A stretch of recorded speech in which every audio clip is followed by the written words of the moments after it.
Alright guys, I'm a little bit more than embarrassed to make this video.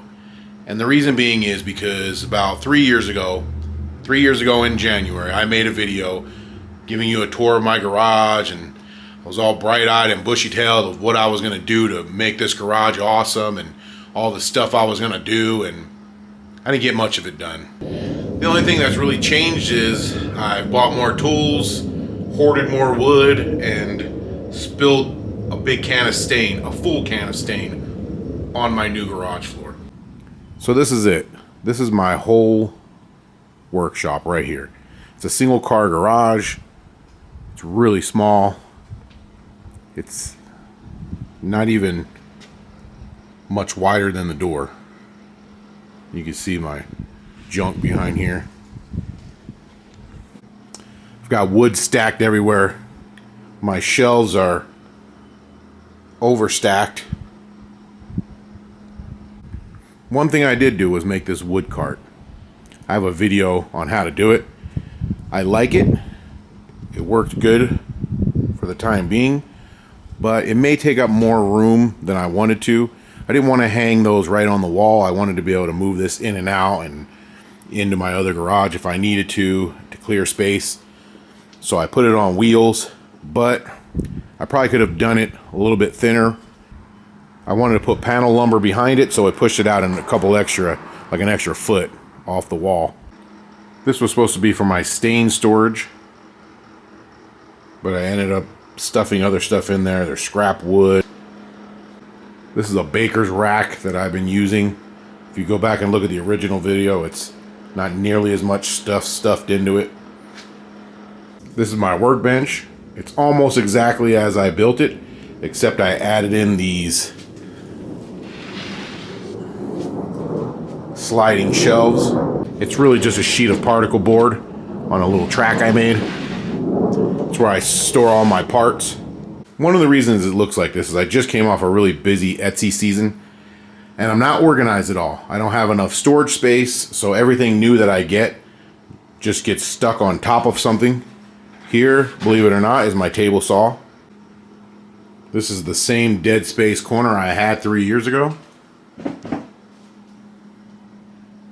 Let's see what we have here behind the McDonald's Dust Collector 2000. Is that a set of rotors I see back there? No wood shop is complete without a set of rotors. I still have dead space in my pegboard that I never filled in. I got some more screw guns, so the screw gun holder that I made is now obsolete. I still have the same rankety-jankety toolbox that I had before. So as you can see, I don't have any Festool Systor. What I do have is Pringle Pack-Out Pro or the Pedigree Pack-Out Pro. So you're probably wondering why. Why does this garage look like this?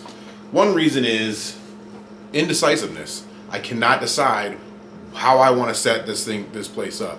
I do many different things in here. I make stuff on Etsy. I make some furniture. So I didn't know, where do I want to put everything? What system do I want to use? I went with what I knew was with pegboard. That's what I've always done. My last garage, I had a pegboard and had my tools on it like this. But I've come to find out and realize through research and just living, pegboard is not the way to go. Another thing is tools. I didn't feel like I had the right tools yet to build the cabinets that I wanted to build. Now I've built cabinets, but I used, skill saws and stuff like that. I wanted to do it the right way with a table saw and a proper setup. The last reason, and probably the most important, is cost. Plywood, especially birch plywood that I wanted to use to build these, was and still is $90 a sheet. I couldn't rationalize spending that much money on cabinets for my garage. And what if I messed up? What if I didn't do it right? I just didn't want to do it. But I've had an epiphany about that. I'm going to use particle board. I know, you're not supposed to use particle board to build anything, but I have a reasoning behind it. The first reason is I got this particle board for 70% off. There's 2 sheets here. I have a 3rd sheet somewhere else. And the reason I got it 70% off is because that chip in it. Because of that chip, this particle board only cost me $11. Now I can afford $11 a sheet. So what I've done is anytime I go on Home Depot, I always look at their clearance cart. They have a clearance wood cart. I've got less than $30 in 3 sheets. So my cabinets are going to be nothing to build. Another reason is, look at this. I built this thing about 3 years ago out of plywood. Nice 3/4 inch plywood. And it's already obsolete. I've already outgrown it. So I don't want to spend all that money on plywood to build cabinets that I may outgrow in a few years, or I may want to just update them and do something different. So I'm going to go with particle board. Maybe down the road when I feel like I really know what I'm building and I really know what I want, I'll do it out of plywood, something that I feel might be more permanent.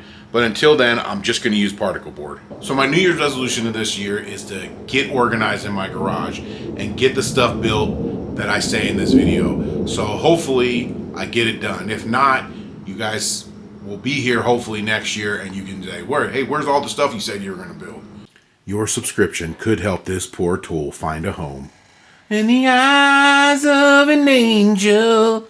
So if you're like me and you don't have a ton of money to throw into your workshop and you want to build something that's maybe last you 3 years and then rebuild it again after that, for $11 you can't go wrong, plus the time you spend building it.